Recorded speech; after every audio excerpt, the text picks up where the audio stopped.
한국인들이 좋아하는 말씀 가운데 누가복음 11장 9절이 있습니다.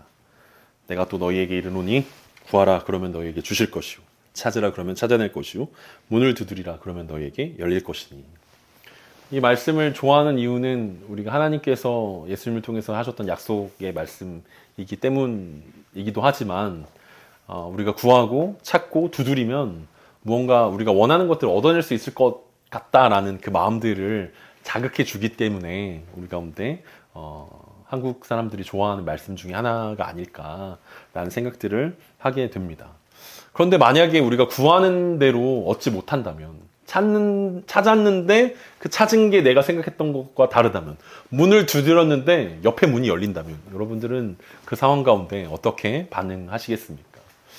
어떤 사람들이 그런 얘기를 하더라고요. 우리 결혼 배우자를 위해서 기도할 때 꼼꼼하게 하나씩 적어서 구체적으로 기도하는 게 중요하다. 그래서 A4 용지에다가 하나씩 나이는 몇 살 차이여야 되고, 키는 몇 센치여야 되고, 몸무게는 몇이어야 되고, 성격은 이래야 되고, 요즘 같은 경우에는 MBTI도 적겠네요. MBTI가 이런 MBTI 성향을 가지고 있어야 되고, 긴 생머리에 하얀 얼굴에 피아노를 잘 치고, 롱 스커트가 어울리는, 어쨌든 이렇게 구체적으로 우리가 뭔가 대상을 이렇게 구체화하고 형상화해서 기도해야 하나님께서 그대로 응답해 주신다라고 이제 하시는 분들이 계신데, 실제로 그런 간증들, 그런 경험담들이 우리의 마음들을 더 혹하게 하는 것 같습니다.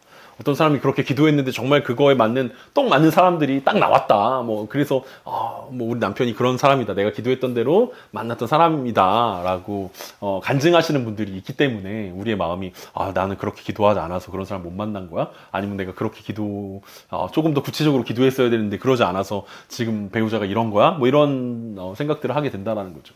근데 우리가 아무리 꼼꼼하게 기도한다 하더라도 여러분, A4 용지 아무리 꽉 차게 한다 하더라도 그 사람의 어떤 성품과 성향과 어떤 상황에서 어떻게 반응하는지 그걸 다 일일이 다 기록할 수 있겠습니까? 일일이 그걸 다 정말 하나님께 구하면 구한다고 해서 그것이 정말 다 이루어지는 것이겠습니까? 만약 그렇다면 우리는 아마 그 사람의 어떤 배우자를 위해서 어떤 위인전보다 훨씬 더 두꺼운 크기의 양만큼 기록을 해놔야 안전장치가 되지 않겠습니까? 보험회사 약관처럼 이만큼 두꺼워야 이런 경우엔 이렇게 되고 이런 경우엔 이렇게 반응해야 되는 사람입니다 라고 이야기해야 될 텐데, 사실은 우리가 구하고 찾고 두드린다라고 했을 때 우리가 얻게 된다라는 것은 그 모든 것들을 포함하는 개념이라는 거죠.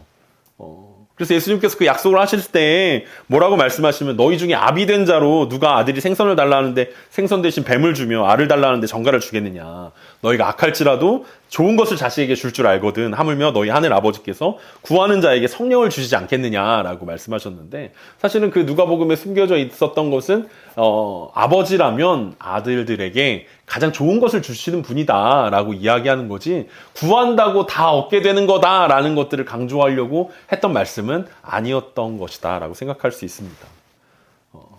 구했는데 엉뚱한 것이 찾아왔을 때, 찾았는데 내가 원했던 것이 아니었을 때, 문을 두드렸는데 생뚱맞은 문이 열렸을 때, 그때 우리가 생각할 수 있는 것은 하나님께서 가장 좋은 것을 주셨구나 라고 우리가 이해할 수 있는 것들이 필요할 것입니다.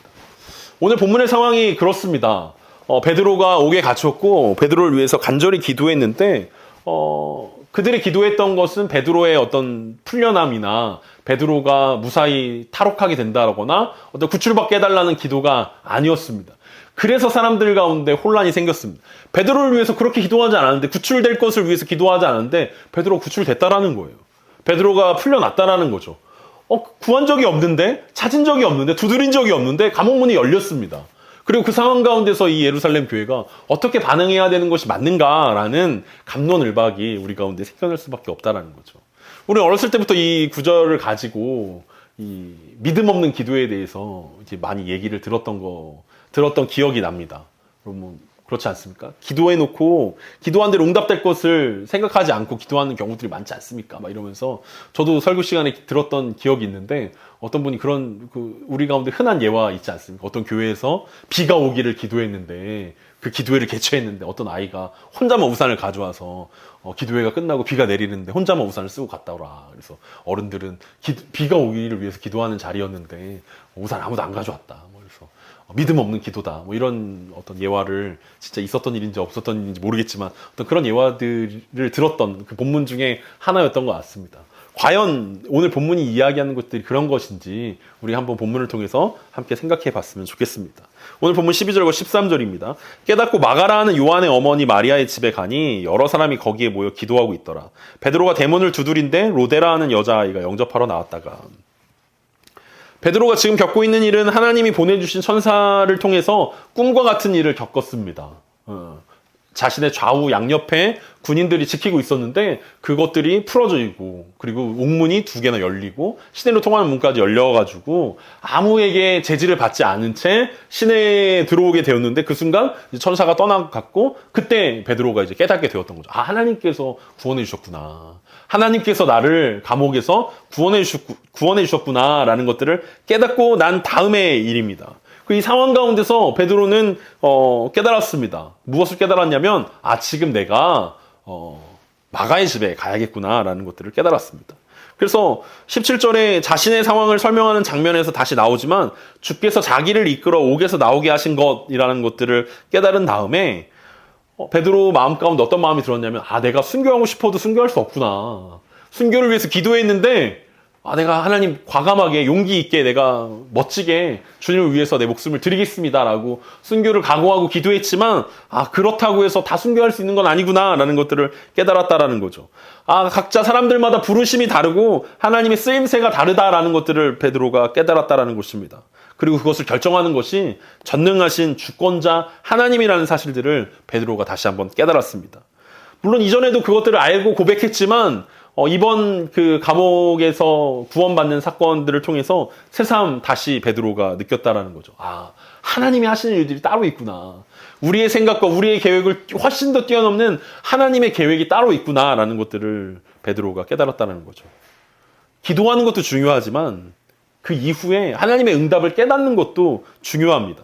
하나님께서 어떻게 응답하시는지 어떻게 인도하시는지 깨닫지 못한다면 이 간절한 기도가 빛을 발할 수밖에 없기 때문에 그렇습니다. 내가 간절히 기도했어. 그래서 후련해. 속이 시원해. 근데 그 다음에 어떤 일들이 일어났고 어떻게 하나님이 인도하셨고 어떤 응답이 있었는지 모른 채 그냥 덮어놓고 간절히 기도한 것으로 끝난다면 반쪽짜리 기도가 될 수밖에 없다라는 거죠. 베드로가 이 사실을 깨달은 후에 가장 먼저 한 것은 마가라 하는 요한의 어머니 마리아의 집에 가는 것입니다. 집 이름이 되게 길지 않습니까? 마가라 하는 요한의 어머니 마리아의 집에 이제 베드로가 갔습니다. 집은 집인데 요한의 어머니 마리아의 집입니다. 그리고 요한은 요한인데 마가라는 이름을 가지고 있는 마가라는 요한의 어머니의 집입니다. 사실 예수님께서 제자들과 십자가를 지시기 전 마지막 만찬을 가지셨던 공간이 있었는데 아마 그 집이 이 집일 확률이 높기 때문에 그곳은 더욱더 의미 깊은 공간입니다. 계속 그 사도행전의 역사 가운데 함께하는 집이기 때문에 그렇습니다. 사도행전 2장에 나오는 오순절 성령이 강림하셨던 그 사건의 주인공이었던 그 집도 바로 이 집이라는 거죠. 그래서 이 대대로 계속해서 이 기도하는 집이라고 불리었던 기도의 장소고 예배의 장소였고 사람들의 모임의 장소였던 그 공간으로 베드로가 찾아갔다라는 것입니다. 왜냐하면 그 집은 계속해서 예배하고 기도하는 공간이었고 베드로가 생각하기에 그곳에 사람들이 모여서 기도하고 있을 것이다 라고 생각했기 때문에 그렇습니다. 베드로가 대문을 두드렸습니다. 그리고 여자 하인이었던 로데가 영접하러 나왔습니다. 이 표현을 보면 아마 그 집이 굉장히 넓은 집이었다라는 것들을 우리는 이해할 수 있습니다. 대문과 집 사이가 꽤 넓어가지고 하인이 거기 앞에서 지키고 있어야만 하는, 그리고 거기서 문을 두드리면 뛰어 들어가서 집에 가서 알릴 수 있는, 그래서 큰 저택 같은 공간이었다라는 것들을 우리는 생각해 볼 수 있습니다. 왜냐하면 우리가 초대교회 그 오순절 성령 강림 사건을 보면 120명 정도가 모였다라고 이야기하는데 그 정도의 사람들이 들어가려면 아마 정말 큰 집이어야만 한다라고 생각할 수 있습니다. 야고보는 순교하고 베드로는 옥에 갇혔지만 마가 요한과 그의 어머니 마리아는 여전히 자신의 집을 오픈해서 그의 성도들이 베드로를 위해서 기도할 수 있게 허락해 주었습니다. 이 얼마나 담대한 일입니까? 큰 부자였고 집이 넓었는데 지금 당장 헤롯 왕이 야고보와 베드로를 붙잡아서 핍박하고 있는 상황 가운데서 여전히 그 집을 오픈한다는 건 쉽지 않은 상황이었음에도 불구하고 마리아는 하나님께 쓰임받는 것에 감사하면서 그의 집을 오픈했습니다. 그들이 예루살렘을 떠나지 않고 기도했던 바로 그 장소에서 이제는 성령의 강림이 아니라 베드로를 위해서 기도하고 있었던 것입니다. 그곳에 가니까 진짜로 여러 사람들이 베드로를 위해서 기도하고 있었습니다. 베드로가 붙잡힌 순간부터 간절하게 기도했던 성도들이었음을 우리는 알 수 있습니다. 심지어 베드로는 지난밤에 어떻게 했습니까? 열심히 잠을 자지 않았습니까? 감옥에 갇혀서 쿨쿨 잠을 자고 있었는데 그 순간에도 이 성도들은 뭘 했냐면 간절하게 밤을 새면서 기도하고 있었다라는 것을 우리는 생각해 볼 수 있습니다. 그런데 로데라는 여자아이가 대문 밖에서 문을 두드리는 베드로의 목소리를 들었습니다. 그 베드로의 목소리가 14절과 15절에 이렇게 나타납니다. 베드로의 음성인 줄 알고 기뻐하며 문을 미처 열지 못하고 달려 들어가 말하되 베드로가 대문 밖에 섰더라 하니 그들이 말하되 내가 미쳤다 하니 여자아이는 힘써 말하되 참말이라 하니 그들이 말하되 그러면 그의 천사라 하더라. 이 마가의 다락방이라고 불리는 마리아의 집에서 열렸던 수많은 기도회와 예배를 인도했던 베드로였기 때문에 그 집의 하인이었던 로데라는 여자아이는 베드로의 그 문을 두드리는 목소리에 익숙할 수밖에 없었습니다. 왜냐하면 계속 이 설교를 듣고 기도회를 들었기 때문에 그렇습니다. 절대 그 목소리를 잊을 수 없었다라는 거죠. 로데는 베드로의 목소리를 듣자마자 기뻐하면서 문을 여는 것도 잊어버린 채 사람들에게 달려 들어갔습니다. 집에 들어와서 어떻게 얘기했겠습니까? 지금 막 열심히 기도하고 막 큰 소리로 기도하고 있는 사람들 향하여서 막 갑자기 소리를 지르지 않았겠습니까? 베드로 사도님이 돌아왔습니다. 우리가 기도하는 그 베드로 사도님이 지금 옥에서 탈출해서 지금 이 문 밖에 지금 서 있습니다라고 외치지 않았겠습니까? 진짜 베드로 사도님이 돌아오셨다니까요. 막 이렇게 외치면서 사람들의 기도를 방해했을 것입니다. 자기가 목소리를 진짜 들었다라고 강조하면서 베드로가 맞다라고 이야기했을 것입니다. 기도하던 사람들은 로데라는 이 아이가 졸다가 헛것을 들었을 것이다라고 생각했을 것입니다. 아이가 일하기 싫어가지고 밖에서 꼬박꼬박 졸다가 지금 헛것을 듣고 와가지고 지금 헛소리 한다라고 생각했습니다. 어떤 사람은 막 혼냈을 수도 있습니다. 지금 기도하는 시간인데 지금 어디 꼬맹이가 와가지고 소리 지르면서 막 뭐 하는 거야 지금 기도하는 거 안 보여? 막 이러면서 소리를 지르고 화를 내는 어른들도 있었을지도 모릅니다. 베드로 사도님의 설교를 들었던 이 로데의 입장에서는 진짜 확실하다라고 이야기할 수밖에 없었습니다. 아니 내가 자면서 들어도 베드로의 목소리가 맞습니다라고 이야기했다라는 거죠. 베드로가 예수님이 잡혀가신 그날 대제사장의 집에서 불을 쬐고 있을 때 그때 나왔던 여자 하인 여러분 기억하십니까? 그 여종이랑 비슷한 상황이라고 우리는 생각해 볼 수 있습니다. 그때 그 여종이 베드로를 향해서 너도 그 땅이야 라고 이야기했을 때 너도 나사렛 땅이야 라고 이야기했을 때 베드로가 자기 진짜 아니라고 참말이라고 믿어달라고 이야기했었는데 그 다음 또 어떤 사람이 불을 쬐고 있는데 어떤 사람이 묻습니다. 내가 장담하는데 너 예수님이랑 같이 돌아다녔던 그 땅이야. 너 갈릴리 사람이잖아. 막 이러면서 했을 때 내가 장담했다라고 이야기했던 그 장담했다라는 말이 오늘 이 여종 로데가 얘기했던 참말입니다라고 이야기했던 단어와 같은 단어를 사용하고 있습니다. 그러니까 이 베드로를 향해서 장담하는 사람들이 두 사람이나 있었다라는 거죠. 로데라는 사람은 진짜다라고 이제 이야기하고 있습니다. 이번엔 이 종이었던 로데가 자신의 진실을 주장하면서 베드로가 맞다라고 이야기했더니 어떤 사람들은 또 이렇게 해석합니다. 야, 그렇다면 베드로의 천사가 온 것이다라고 이야기하고 있습니다. 당시 사람들 중에는 그 사람의 모습과 똑같이 생긴 수호천사가 있다라고 생각하는 사람들이 있었습니다. 그래서 고대 유대인들은 어떤 생각을 했냐면 그 야곱이 야복강을 건너서 이제 고향으로 돌아갔을 때 형 에서를 만나는데 에서가 너무 친절하지 않았습니까? 막 안아주고 막 용서해주고 막 했던 그 에서가 사실은 에서가 아니라 에서의 수호천사였다. 이렇게 친절할 수가 없다. 이렇게 해석하는 유대인들도 있었다라고 이야기합니다. 뭐 중요한 것은 수호천사가 있냐 없냐는 지금 오늘 본문이 이야기하는 것들이 아닙니다. 사람들이 착각했다는 거죠. 그러면 지금 베드로처럼 목소리를 말하고 생김새가 그러하다면 베드로가 지금 순교를 당한 것이고 베드로의 수호천사가 우리에게 그것을 알려주려고 온 거 아니냐라고 해석하는 사람들도 있었다라는 거죠. 앞서 베드로가 꿈꾸는 것처럼 감옥에서 구출을 당하고 하나님의 뜻을 깨달았고 로데라는 아이가 베드로의 음성을 들으면서 하나님께서 베드로를 구출해 주셨다는 것을 깨달았지만 오히려 지금 기도하고 있는 사람들은 여전히 꿈을 꾸고 있었다는 거죠. 하나님의 뜻을 깨닫지 못한다는 것은 꿈을 꾸고 있는 것과 같은 상황이라고 이야기할 수 있습니다. 그러니까 진짜 꿈꾸는 사람이 누구냐라는 것들을 우리 가운데 이야기하는 거죠.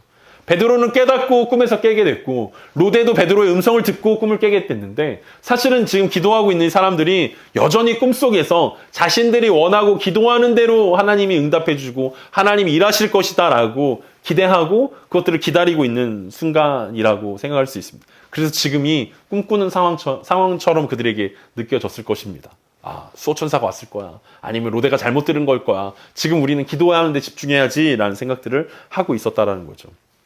그때 이 말씀의 마무리가 이렇게 됩니다. 16절과 17절입니다. 베드로가 문 두드리기를 그치지 아니하니 그들이 문을 열어 베드로를 보고 놀라는지라. 베드로가 그들에게 손짓하여 조용하게 하고 주께서 자기를 이끌어 옥에서 나오게 하던 일을 말하고 또 야고보와 형제들에게 이 말을 전하라 하고 떠나 다른 곳으로 가니라. 이 두꺼운 철문을 열고 나왔던 이 베드로에게 마리아의 집 문은 도무지 열릴 기미가 보이지 않았습니다. 그래서 베드로가 어떻게 합니까? 계속해서 문을 두드리는 것입니다. 무거운 감옥문은 그냥 열렸는데 마리아의 집의 문은 그냥 열리지 않았던 것입니다. 이제 여러 사람들이 문을 열어주러 바깥으로 나왔습니다. 문을 열었더니 정말 베드로였습니다. 사람들은 환호성을 질렀을 것입니다. 천사라고 말하던 사람들, 미쳤다라고 말하던 사람들, 머쓱한 마음들이 들었겠지만 그 속에서도 함께 기뻐했을 것입니다. 베드로는 사람들을 조용히 시킨 후에 문 앞에서 이럴 것이 아니고 들어가서 얘기하자라고 했을 것입니다. 그리고 들어가서 사람들 앞에서 이 궁금해하는 이 상황들 가운데 어떻게 기도하는 이 다락방까지 오게 되었는지 궁금해하는 사람들을 향하여서 베드로의 고백이 이어졌습니다. 주께서 자기를 이끌어 옥에서 나오게 하셨다는 것입니다. 자기가 한 것은 아무것도 없고 하나님께서 자기를 주관적으로 기적적으로 초자연적으로 역사하셔서 옥에서 나오게 하셨다라는 것입니다.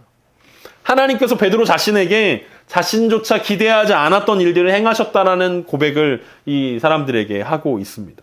그리고 베드로는 사람들에게 야고보와 형제들에게 주께서 새 일을 행하셨다는 말을 전하라고 부탁하고 다른 곳으로 떠났습니다. 앞서 이야기했던 것처럼 베드로는 하나님의 뜻을 깨달았습니다. 자신이 구하고 찾고 두드렸지만 자신이 구했던 것, 자신이 찾았던 것, 자신이 두드렸던 것과는 전혀 다른 상황들이 열려졌는데 그 속에서 하나님의 뜻과 하나님의 계획을 깨달았다라는 거죠. 그리고 그것은 단순히 감옥에서 나오게 된 것으로 그치는 것이 아니라 하나님께서 자신을 향해서 또 다른 계획을 가지고 계시고 또 다른 할 일들이 있다라는 것들을 그가 알았다라는 거죠. 그래서 그는 야고보와 그의 형제들에게 자신의 이야기를 전달하고 바로 떠나야만 했던 것입니다. 로마 가톨릭에서는 베드로가 이때 떠난 이후에 로마에 가서 황제가 되었을 것이다. 아니, 황제래요. 로마에 가서 교황이 됐을 것이다 라고 이야기합니다. 그리고 25년 정도 로마에서 교황으로 있다가 이제 순교당했을 것이다 라고 베드로가 1대 교황이 된 이유를 그렇게 설명하고자 하는데 오늘 성경 본문에서는 아무 이야기를 하지 않습니다. 누가가 베드로가 어디에 가는지 몰라서 이야기 안 했다기보다는 이제 사도행전의 초점이 베드로에서 다른 사람으로 넘어가기 때문에 이제 베드로는 조용히 퇴장하기로 한 것입니다. 자신을 향한 하나님의 뜻이 이제 내가 조용히 이 하나님의 사랑을 알지 못하는 하나님의 복음을 알지 못하는 사람들에게로 넘어가는 것이구나 라고 더 이상 예루살렘 교회에서 내가 지도자도 아니고 예루살렘 교회를 이끌 사람도 아니고 나는 이제 하나님께서 다른 곳에서 다른 사명을 주셨구나 라는 것들을 깨달았기 때문에 다른 곳으로 떠났다라고 이야기할 수 있습니다.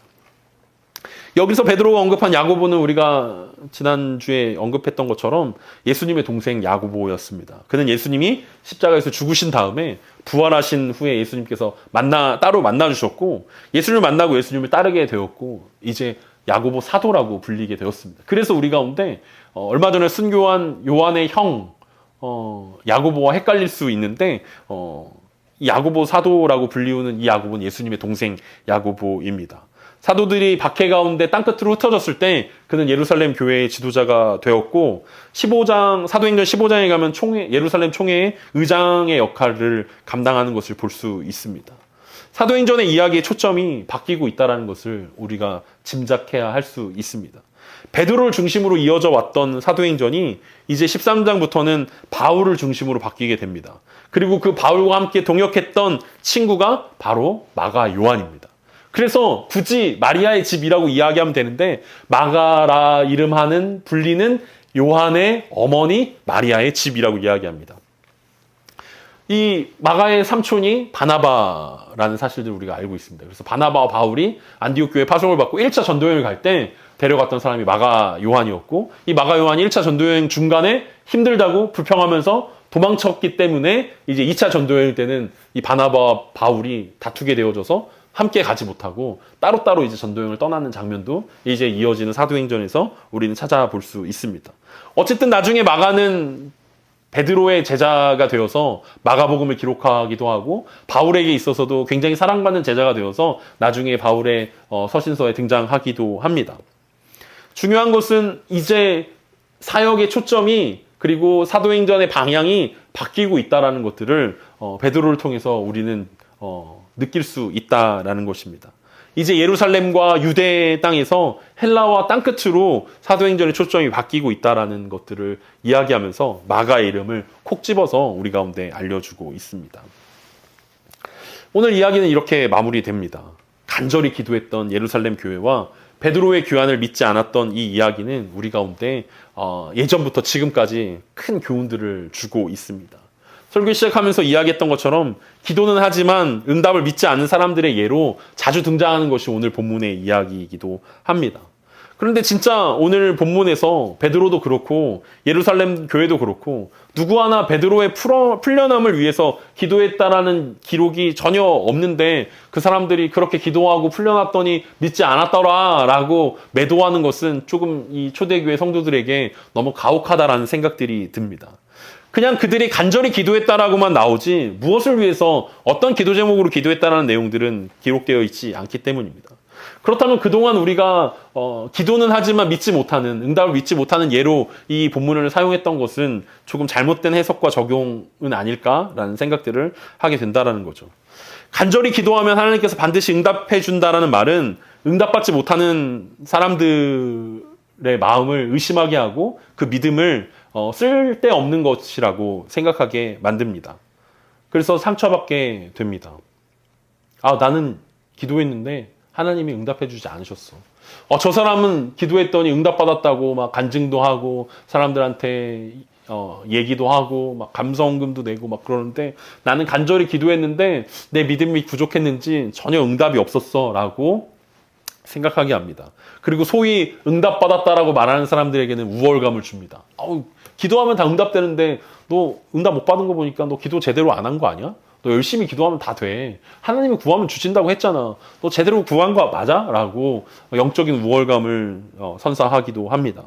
분명 하나님이 은혜를 주셨다는 전제를 가지고 하나님이 은혜를 주셨는데 은혜를 주셔서 제 기도에 응답해 주셨습니다 라고 하나님의 은혜를 전제로 말하긴 하지만, 결국 그의 강조들은 응답받았다라는 것에, 자기가 기도한 대로 얻어냈다라는 것에 강조들이 달려있다라고 생각할 수 있습니다. 그들의 초점과 관심과 강조는 자신의 열심과 믿음에 있다라는 것을 우리는 쉽게 알아낼 수 있습니다.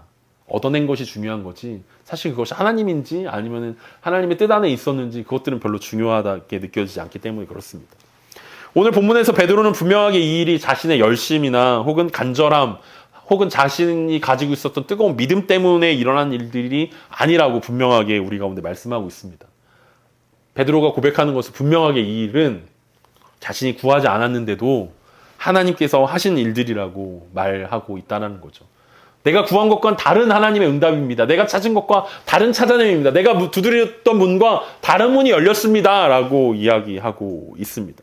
그렇다면 간절히 기도하는 것의 부당함에 대해서 오늘 본문이 설명하고 있는 것은 아니라고 생각해 볼 수 있습니다. 그렇다면 오늘 본문이 우리에게 기도에 대해서 강조하고 있는 것은 과연 무엇입니까? 우리는 기도하지만 하나님이 주권적으로 일하신다라는 것을 말하고 싶은 것은 아니겠습니까? 내가 기도하는 것대로 다 이루어지는 것은 아니지만 나는 신실하게 그 자리에서 기도하는 것, 그리고 그 나머지 일들은 하나님께서 하신다라는 그 말씀들을 우리 가운데 하고 있는 것은 아니겠습니까? 우리는 기도응답을 말할 때 내가 생각하는 대로 내가 기대한 시간에 하나님께서 일하시는 것이다라고 생각할 때가 종종 있습니다. 그럴 때 우리는 응답받았다라고 말합니다. 응답은 응답인데 시간이 너무 늦거나, 아니면은 시간 안에 하나님께서 말씀해 주지 않으시거나, 아니면은 지나간 다음에 그것이 응답이었구나라고 생각하는 경우들은 응답이 아니다라고 생각할 때가 많다라는 거죠. 하지만 우리가 기도에 대해서 얘기하면서 공부하면서 공식처럼 말하는 하나님의 기도 응답은 세 가지의 경우입니다. 여러분들도 늘 설교 시간이나 기도에 대해서 공부할 때 얘기했던 것처럼 하나님의 응답은 세 가지로 나오죠. Yes, No, Wait. 우리가 뭐 너무나 공식처럼 잘 알고 있는 것처럼 하나님은 Yes만이 응답이 아니라 때로는 No라고 이야기할 때도 있고 때로는 Wait라고 기다리라고 이야기할 때도 있다라는 것을 우리 가운데 늘 이야기합니다. Yes만 간증할 수 있는 것이 아니라 No도 간증할 수 있습니다. 성공만 간증할 수 있는 것이 아니라 실패도 간증할 수 있습니다. 만약에 오늘 기도 응답을 베드로가 간증한다면 베드로는 성공한 사례가 아니기 때문에 간증할 거리가 없는 거죠. 난 순교해달라고 기도했는데 순교를 못했어. 그러면 성공한 것이 아니지 않습니까? 하나님의 응답이 아닌 거 아니겠습니까? 근데 베드로는 그대로 간증합니다. 내가 기도했지만 하나님의 일하심은 다른 곳에 있었습니다라고 분명하게 간증할 수 있었다라는 거죠. 병을 낫기 위해서 기도했더니 병이 치유됐습니다라고 간증할 수 있지만 병을 낫기 위해서 기도했지만 치유되지 않았습니다라는 것을 간증할 수도 있다라는 거죠. 왜냐하면 여전히 우리에게 그런 경우들이 일어나고 또 그것들이 하나님의 뜻 안에 일어나고 있기 때문에 그렇습니다. 기도하지만 기대하지 않는 마음도 우리가 경계해야 될 필요성이 있습니다. 베드로를 위해서 기도했던 많은 사람들은 예측할 수 없는 방법으로 하나님께서 일하셨을 때 그 상황들을 받아들이기 굉장히 힘들었습니다. 어쩌면 사람들의 마음은 야고보의 순교와 함께 깊은 상실감 가운데 빠져 있었을 수도 있습니다. 하나님의 뜻에 순응한다라는 것으로 더 이상 기대하지 않는 상황이었을 수도 있었다라는 거죠. 그래서 베드로를 위해서 기도하지만 그의 풀려남을 위해서 기도하지 않은 것은 이미 그들이 야고보를 위해서 기도했는데 하나님께 들어주지 않았기 때문에 그냥 이미 상실감 가운데 빠져서 베드로의 풀려남을 위해서 기도하지 말고 그냥 베드로가 당당히 순교를 받게 해달라고 기도하거나 혹은 풀려나는 것까지는 기대하지 않을 테니까 그냥 감옥에서라도 목숨이라도 부지할 수 있게 기도하는 것이 베드로를 위한 기도라고 그리고 하나님의 뜻이라고 생각하면서 체념한 채 기도하는 예루살렘 성도들이 있었을 것이다 라고 생각해 볼 수 있습니다. 이런 마음들이 우리 가운데도 있지 않습니까? 지레짐작으로 하나님의 뜻을 분별해 버리는 거예요. 하나님은 이런 거야. 하나님의 속성, 하나님의 성품은 이런 거야. 이런 걸 하나님께서 요구하실 거야. 이런 걸 하나님 원하실 거야. 기도해 보지도 않은 채 하나님의 뜻을 분석하고 그것이 하나님의 뜻이 맞다라고 이야기하고 지레짐작하여서 그런 상황 가운데 기대하지 않는 기도들을 할 때가 많이 있다라는 거죠. 하나님께서 아브라함에게 아들을 약속하실 때 아브라함은 하나님을 향해 자신의 종 엘리에셀이나 잘 챙겨달라고 이야기합니다. 어차피 안 되는 상황인데 그것이 하나님이라고 뭐 별반 다르겠습니까? 라고 이야기하면서 하나님 엘리에셀 내가 친하게 지내고 있는 종 엘리에셀이나 잘 챙겨주시고 내가 상속자로 얘를 삼을 테니까 얘랑 함께 해주십시오 라고 이야기하는 장면들을 볼 수 있습니다. 창세기 15장 1절부터 6절입니다. 좀 길지만 제가 한번 읽어드리겠습니다. 이후에 여호와의 말씀이 환상 중에 아브라함에게 임하여 이르시되 아브라함아 두려워하지 말라 나는 내 방패요 너의 지극히 큰 상급이니라. 아브라함이 이르되 주 여호와여 무엇을 내게 주시려 하나이까 나는 자식이 없사오니 나의 상속자는 이 다메섹 사람 엘리에셀이니이다. 아브라함이 또 이르되 주께서 내게 씨를 주지 아니하셨으니 여호와의 말씀이 그에게 임하여 내 집에서 길린 자가 내 상속자가 될 것이니이다. 여호와의 말씀이 그에게 임하여 이르시되 그 사람이 내 상속자가 아니라 내 몸에서 날 자가 내 상속자가 되리라 하시고 그를 이끌고 밖으로 나가 이르시되 하늘을 우러러 무표를 셀 수 있나 보라. 또 그에게 이르시되 내 자손이 이와 같으리라. 아브라함이 여호와를 믿으니 여호와께서 이를 그의 의로 여기시고. 이 아브라함의 상황 가운데 우리가 생각해 볼 수 있는 것은 말도 안 되는 하나님의 일하심과 역사하심을 아브라함의 입장 가운데서는 인정할 수가 없고 생각할 수 없고 기대할 수 없었다라는 거죠. 그래서 아브라함의 입장에서는 지금 제일 좋은 상황이 하나님 내가 지금까지 벌어놓은 이 재물 다 내 종 엘리에셀에게 넘길 텐데 엘리에셀이나 하나님 앞에서 잘 살 수 있게 해주십시오 라고 체념한 채 하나님께 기도하고 있었다라는 거죠. 마치 운명론에 빠진 것처럼 이것이 내 운명이라고 생각하고 순응하면서 살 테니까 하나님 더 이상 내가 하나님께 기대하거나 하나님 뭔가를 주신다라고 이야기하지 마십시오라고 이야기하는 거죠. 2절에서 아브라함이 이렇게 얘기하는 거 아닙니까? 주 여호와여 무엇을 내게 주시려 하나이까 난 자식이 없습니다 라고 이야기하면서 엘리에셀이나 잘 챙겨주십시오라고 이야기하는 거죠. 하나님의 뜻은 새로운 자녀들을 아브라함에게 주는 것이었는데 아브라함은 그것들을 믿지 못하고 자신의 종이나 잘 챙겨달라고 이야기하는 상황들을 우리가 확인해 볼 수 있습니다. 우리의 기도는 혹시 마가의 다락방에 모여 있었던 사람들의 기도와 다릅니까? 아브라함의 기도와 다릅니까? 마가의 다락방에서 기도하던 사람들도 베드로를 위해서 간절히 기도하면서 어쩌면 풀러나는 것들은 바라지도 않을 테니 목숨만 살려달라고 기도했을 것입니다. 아니면 베드로가 순교를 당하지만 그것이 헛되이 쓰이지 않도록 열매 맺는 순교의 열매가 많이 맺힐 수 있게 해달라고 기도했을 수도 있습니다. 베드로를 순교의 제물로 주님께 바칩니다. 그 순교한 과정 가운데 있었던 감옥의 간수들과 어떤 그 헤롯 왕과 그 관계자들이 베드로의 순교를 통해서 구원받았으면 좋겠습니다라고 기도했을 수도 있습니다. 왜냐하면 야고보의 순교의 열매가 아무것도 보이지 않았던 것처럼 그들에게 느껴졌기 때문에 베드로의 순교만큼은 뭔가 좀 기대할 만한 것들이 있었으면 좋겠다라고 기도했을 수도 있습니다. 이처럼 우리의 상황은 이들과 너무 닮아 있지 않습니까? 아니 어쩌면 더 심각할 수도 있습니다. 하나님을 기대하지도 않고 이 예루살렘 교회 성도들처럼 간절히 기도하지도 않기 때문에 그렇습니다. 하나님을 기대하지도 않고 기도하지도 않는 이유가 하나님의 뜻을 잘못 이해하고 운명론에 빠져 있어서는 아닌지 우리 한번 점검해 봐야 할 것입니다.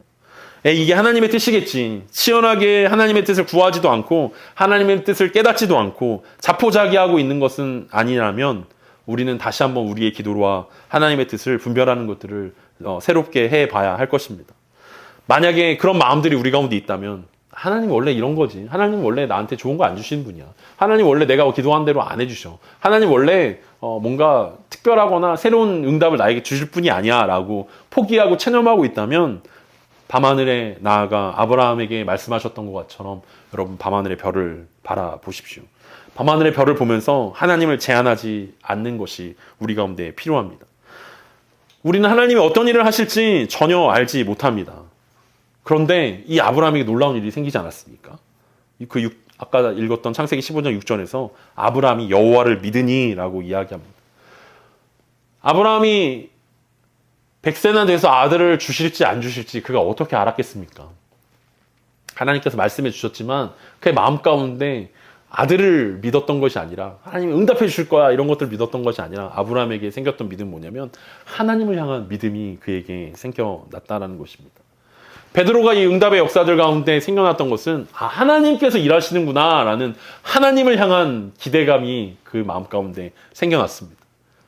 풀려나냐 풀려나지 못하냐, 상황이 바뀌냐 안 바뀌냐, 역전될 것이냐 안 될 것이냐, 상황이 나아질 것이냐 나아지지 않을 것이냐, 이것을 믿으냐 안 믿느냐, 내가 기도한 대로 그렇게 풀리느냐 안 풀리냐가 중요한 것이 아니라 우린 여전히 하나님을 신뢰하고 하나님을 믿고 있냐, 이것이 중요한 것이라고 이야기합니다. 응답을 믿은 것도 아니고 성공을 믿은 것도 아니고 바로 하나님을 믿는 것이 필요한 것입니다. 우리가 의지하고 믿어야 할 대상이 바로 하나님이십니다. 응답이 다르다고 일일비할 필요가 없다는 것입니다. 광야의 길을 내시고 사막의 강을 내시는 주님께서 우리의 삶도 책임져 주신다는 사실들을 신뢰함으로 하나님을 인정하는 것이 필요할 것입니다. 우리의 삶을 주님께 내어드리는 것이 필요할 것입니다. 그래서 간절하게 기도하고 열렬하게 기대하는 것이 필요하다라는 것입니다. 오늘 말씀을 준비하면서 이 말씀이 진짜 필요한 사람은 바로 나구나 라는 생각들을 하게 되었습니다. 나는 간절하게 기도하고 있는가? 그리고 열렬하게 기대하고 있는가? 혹시 내가 하나님의 일하심을 제한하고 있지는 않는가? 자포자기하고 있지는 않는가? 하나님의 뜻이 당연히 그럴 것이라고 지레 짐작하고 기도조차 하지 않고 그냥 운명에 순응하고 있는 것은 운명이라고 생각하고 하나님의 뜻이라고 생각하고 순응하고 있는 것은 아닌가라는 생각들이 제 마음 가운데 들었습니다. 하나님은 우리 가운데 놀라운 일들을 하실 것입니다. 하나님을 위해서 그 일들을 하실 것입니다. 오늘 베드로가 풀려났지만 그것은 베드로를 위한 일들이 아니라 하나님을 위한 일들이었음을 우리가 기억해야 할 것입니다.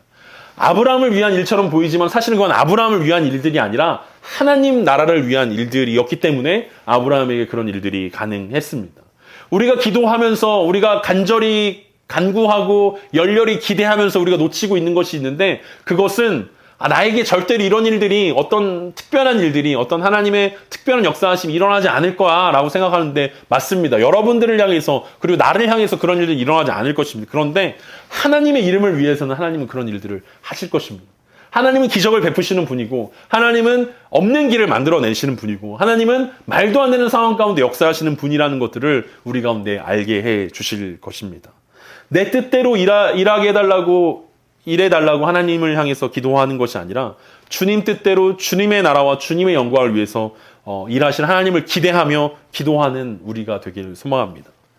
오늘 본문은 오늘 기록해 놓진 않았지만 이사야 43장 7절에서 하나님은 이스라엘 백성들 가운데 이렇게 말씀하십니다. 내 이름으로 불려지는 모든 자 곧 내가 내 영광을 위하여 창조한 자를 오게 하라. 그를 내가 지었고 그를 내가 만들었느니라. 하나님은 자신이 창조하신 그리고 자신이 만드신 그리고 자신이 지으신 자신의 백성으로 부르신 그 이스라엘을 향하여서 새롭고 놀라운 일들을 하시겠다라고 말씀하십니다. 왜냐하면 그것이 하나님의 영광이기 때문에 그렇습니다. 하나님의 영광을 위해서 이스라엘 백성들을 만드셨고 그것을 위해서 하나님은 새로운 일들을 하십니다. 그렇다면 우리를 향한 하나님의 계획과 하나님의 일하심도 마찬가지일 것입니다. 내가 생각하는 하나님의 길이 아니라 하나님이 생각하는 하나님의 길들을 깨달을 수 있는 은혜가 우리 가운데 있었으면 좋겠습니다. 그리고 무엇보다도 하나님이 하실 일들을 모두 다 내어놓고 기대하는 마음들이 우리 가운데 있길 원합니다. 상식적으로 생각했을 때 하나님이 이렇게 일하실 거야. 계산해봤는데 내 인생을 돌아봤는데 어쩌면 성경 말씀에 비추어봤는데 하나님이 이 정도야. 하나님 이렇게 일하셔라고 단정 짓지 않았으면 좋겠습니다. 우리의 하나님을 너무 작게 만들고 너무 제한하면서 하나님의 일하실 수 있는 폭을 우리가 너무 작게 만들지 않기를 소망합니다. 우리가 해야 할 일들은 그런 일들이 아니라 간절하게 기도하고 열렬하게 기대하는 일들이 우리의 일일 것입니다.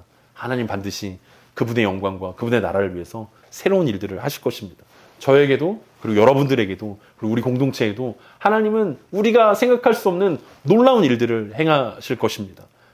그것이 무엇인지 우리는 알지 못하지만 하나님의 응답을 기대하면서 하나님의 또 다른 계획을 소망하면서 간절하게 그리고 열렬하게 기도하고 기대하는 저 여러분 되기를 간절히 소망합니다.